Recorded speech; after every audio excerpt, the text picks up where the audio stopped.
Hello guys, तो आदर आदाब, अभिनंदन आभार। तो आज मैं आपके सामने वीडियो लेके आ गया हूँ जो सबकी फरमाइश थी। मैंने लास्ट कम्युनिटी पोस्ट में डाला था कि मैं वीडियो लेके आने वाला हूँ, तो कौन सा लेके आया, और आप सब ने बोला था कि एसबीआई क्लर्क प्री का और मेंस का जो स्ट्रेटेजी है वो लेके आओ। तो आज मैं वो लेके आ गया हूँ। तो उससे पहले मैं एक चीज़, अभी मैंने 2 ही दिन पहले एसबीआई क्लर्क का एग्ज़ाम दिया था प्री का, देखने के लिए कि आप कितने मार्क्स आ रहे हैं मेरे, ताकि मैं आपको अच्छे से समझा सकूँ। तो मैं वो एग्ज़ाम का स्कोर कार्ड आपको साइड में शो कर रहा हूँ, आप देख लीजिएगा। तो अभी ये मैं गाइडली ओपन कर रहा हूँ। गाइडली से एग्ज़ाम दिया था मैंने एसबीआई क्लर्क का 2022 में से फर्स्ट का। तो वो मैंने ओपन किया, ये टेस्ट में गया मैं, और एसबीआई क्लर्क ये रहा। उसमें 2020 में प्री का फर्स्ट टेस्ट दिया था मैंने 2 दिन पहले। ठीक है, वीडियो आपके लिए हाँ देखिए, अभी भी रैंक 1 ही है। तब तो 1600 लोग ही थे, तब मैंने अटेम्प्ट किया था, तब मेरा रैंक फर्स्ट आया था।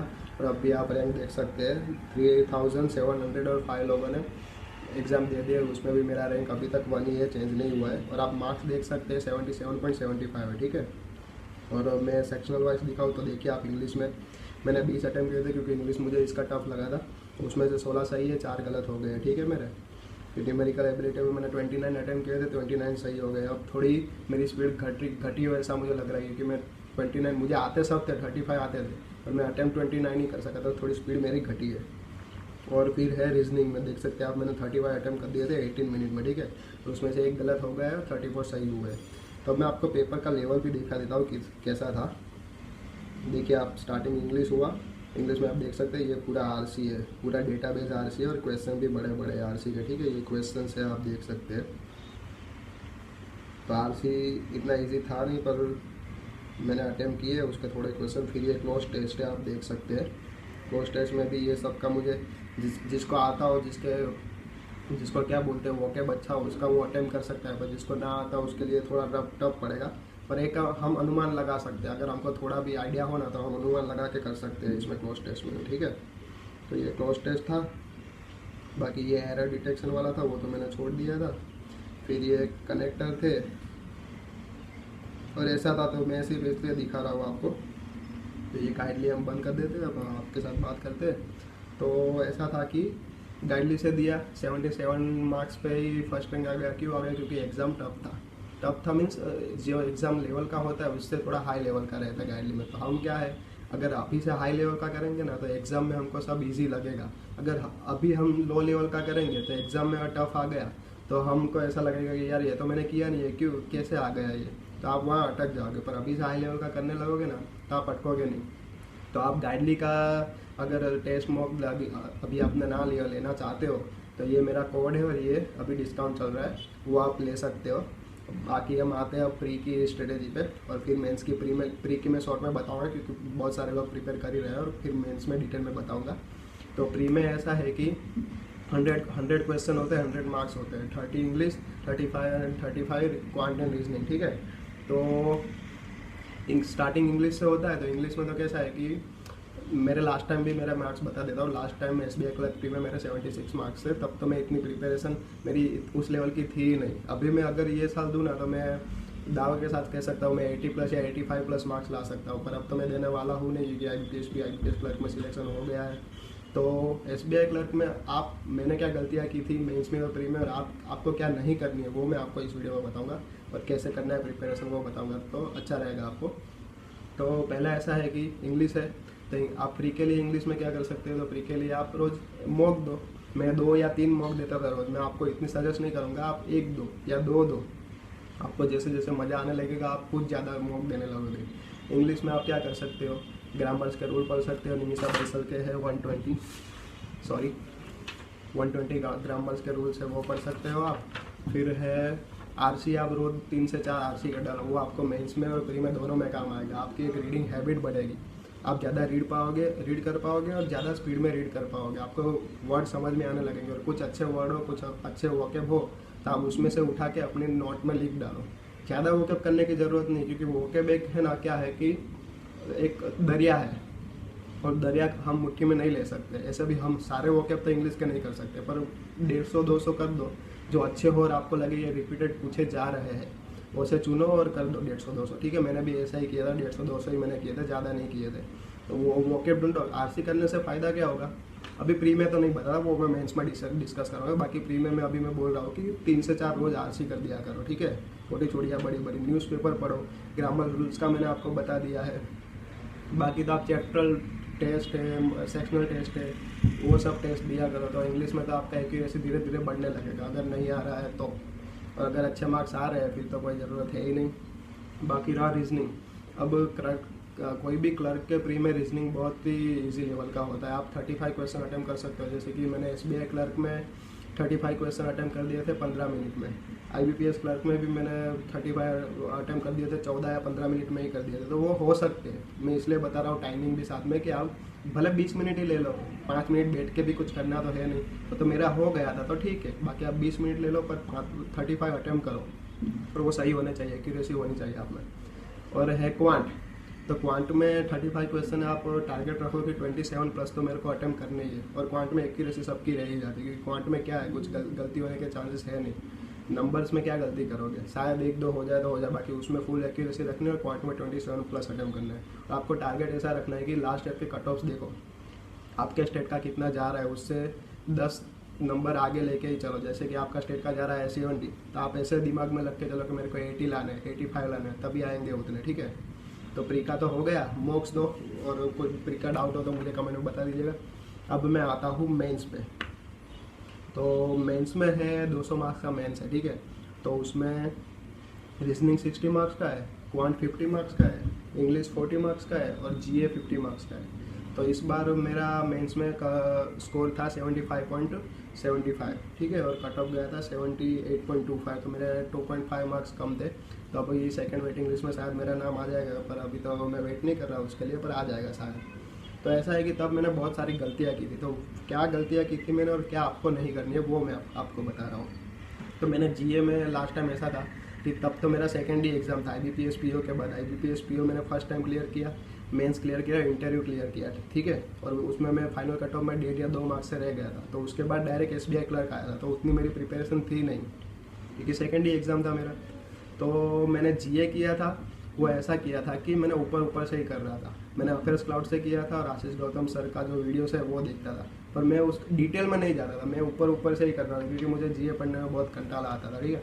पर अब कैसा है कि फिर पेपर आया, तो पेपर में तो बहुत हाई लेवल पे क्वेश्चन पूछ लिए थे। जैसे कि एक क्वेश्चन तो अभी भी मुझे याद है, मेरे पेपर में मेरी शिफ्ट में पूछा था SBI क्लर्क में मेंस में, कि वो नीरज चोपड़ा है जो गोल्ड जीते हैं, उनके जेवलिन थ्रो का जेवलिन थ्रो में किया था उन्होंने, तो जेवलिन का वेट क्या है, तो 800 ग्राम या ऐसा कुछ था। पर ऐसे क्वेश्चन हम कहाँ से करेंगे। तो ऐसा है कि आप अफेयर्स क्लाउड डीप में पढ़ो। अगर वो अफेयर्स क्लाउड डीप में पढ़ लोगे ना, तो आप बहुत सारे बच्चों से आगे निकल जाओगे। GA में तो आगे निकल ही जाओगे, ठीक है। तो अफेयर्स क्लाउड डीप में पढ़ो, और बाकी कोई भी एक सोर्स ले लो, वो ठीक ठाक पढ़ डालो। डीप में पढ़ना ही पड़ेगा, क्योंकि आप कोई भी एग्जाम ले लो, अभी SBI क्लर्क है, IBPS क्लर्क है, SBI PO है, IBPS PO है, कोई भी एग्जाम ले लो, सब में GA डीप लेवल का ही पूछ रहे हैं अब, ठीक है। तो GA में तो इतना करना है। अफेयर्स क्लाउड और दूसरा, अफेयर्स क्लाउड तो फिक्स ही रखो सोर्स, और दूसरा कोई भी आप एक सिलेक्ट कर लो, जैसे कि आशीष गौतम सर का है, या तो करंट अफेयर्स फंडा का है, कोई भी सिलेक्ट कर दो आप। फिर है क्वांट में 50 क्वेश्चन है, 50 मार्क्स है, ठीक है। तो क्वांट में क्या क्या आता है वो मैं अब आपको बता रहा हूँ। जैसे कि DI ज़्यादा आती है, कैसलेट DI आती है, एरिथमेटिक्स आते हैं, नंबर सीरीज आते हैं, क्वाड्रेटिक इक्वेशन आते हैं। तो मैं कैसे अटेम्प्ट करता था क्वांट में, पता है, मैं स्टार्टिंग में ढूंढता था कि नंबर सीरीज कहाँ है, क्वाड्रेटिक इक्वेशन कहाँ है, अगर सिंप्लीफिकेशन पूछा गया है, सिंप्लीफिकेशन या अप्रोक्सीमेशन, तो वो कहाँ है। मैं जाके भाग के पहले वो सॉल्व कर देता था, क्योंकि मुझे पता था कि वो मैं जल्दी सॉल्व कर पाऊंगा, और वो मेरा स्ट्रॉन्ग पॉइंट है। तो मैं वहाँ अपने स्ट्रॉन्ग पॉइंट पे ही अटैक करता था, ठीक है।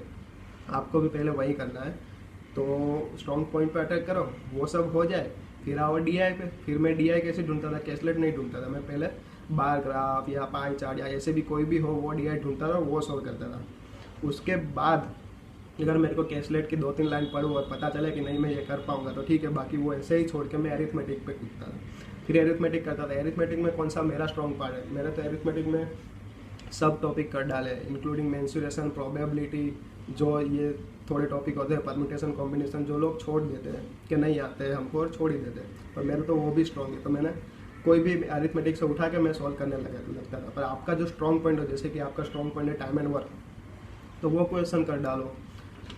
मेंस में क्या होता है, question selection is the most important. अगर आप क्वेश्चन सिलेक्शन में मार खा जाओगे और कोई क्वेश्चन में अटक गए तो फिर आपका एक तो कॉन्फिडेंस बिगड़ेगा, दूसरा टाइम बिगड़ेगा, और वो कॉन्फिडेंस बिगड़ने के साथ साथ आपके दिमाग में वो प्रेशर रहेगा, तो आगे के क्वेश्चन होंगे ना, उसमें भी आप गलतियाँ करना स्टार्ट कर दोगे। तो वो नहीं करना है। Question selection is most important, तो उसमें आपको ध्यान रखना है।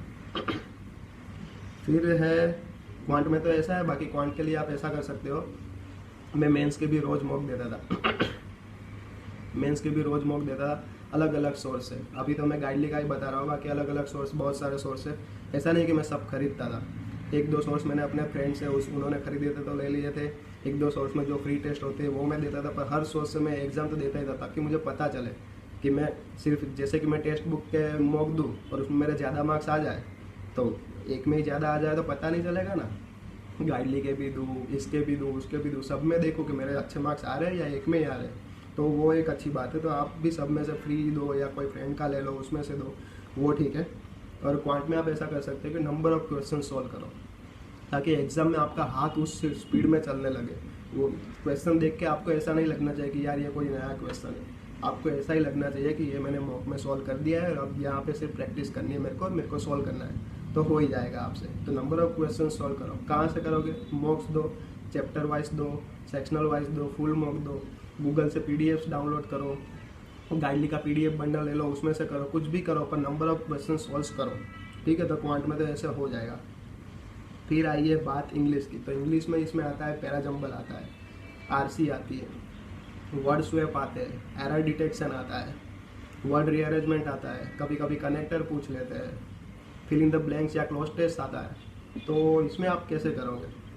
पहले तो मैं बताता हूँ मैं इसमें क्या गलती कर रहा था। लास्ट टाइम मेरे एसबीआई क्लर्क में अटेम्प्ट भी बहुत कम हुए थे इंग्लिश में, जो कि मैं ज़्यादा कर सकता था, पर मेरे क्यों नहीं हुए? क्योंकि पहले मैं ऐसी टेक्निक यूज़ कर रहा था कि कोई भी आरसी है तो उसके मैं क्वेश्चन, जैसे कि 7 क्वेश्चन है मान लो, तो मैं 7 क्वेश्चन शॉर्ट फॉर्म में लिखता था और फिर आरसी पढ़ता था। पर फिर मैंने थोड़ा टाइम में सोचा कि अगर चलो मैं क्वेश्चन लिख रहा हूँ, ठीक है, 2 या 3 मिनट मेरे बिगड़ रहे हैं, पर फिर मैं आरसी पढ़ के मैंने लिखे हुए क्वेश्चन तो कभी मैं देख नहीं रहा हूँ। अगर मुझे क्वेश्चन की जरूरत पड़े तो मैं स्क्रीन से ही देख रहा हूँ, मेरा ध्यान इधर जा ही नहीं रहा है, तो वो तो 2-3 मिनट मेरे बिगड़े ना हर बार लिखने में, ठीक है, कोई भी एग्जाम हो।